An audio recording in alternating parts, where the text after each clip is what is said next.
ce que votre banquier ne vous dira jamais.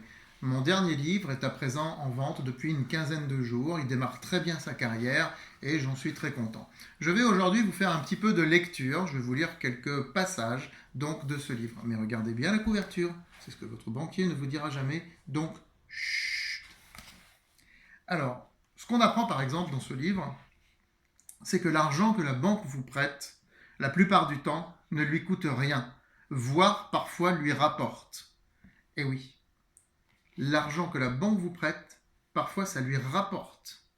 Réfléchissez bien à ça. Mais tout est expliqué, bien sûr, là-dessus, et tout ce qui est dit est solidement démontré.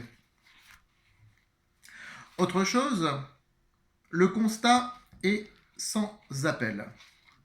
Depuis 2015, les frais bancaires ont augmenté presque 4 fois plus vite que les prix en général.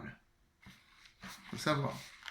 Et l'une des révélations explosives qui est faite dans ce livre, 99,5% de la population ne le savent pas, écoutez bien, ça concerne les assurances vie. Deuxième surprise, parce qu'il y en avait eu une auparavant, que vous allez découvrir, les investissements que vous faites au sein de votre contrat d'assurance ne vous appartiennent pas. En France, l'assuré est un simple créancier de la compagnie d'assurance. En pratique, lors de la souscription, vous choisissez sur quel fonds placer votre épargne, mais en réalité, vous ne détenez pas ces fonds, c'est la compagnie d'assurance qui en est propriétaire.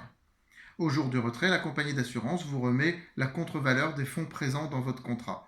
C'est en cas de crise que la différence deviendra visible. La suite est à découvrir. Le but de ce livre n'est pas de vous affoler ou de vous paniquer. Le but est de vous donner aussi des solutions pratiques face à tout ce qui est exposé, à tous ces secrets que les banquiers ne vous disent pas. Il y a des solutions pratiques. Ce que votre banquier ne vous dira jamais, c'est en vente sur Amazon, Fnac, chapitre.com, etc., etc., et même chez votre libraire.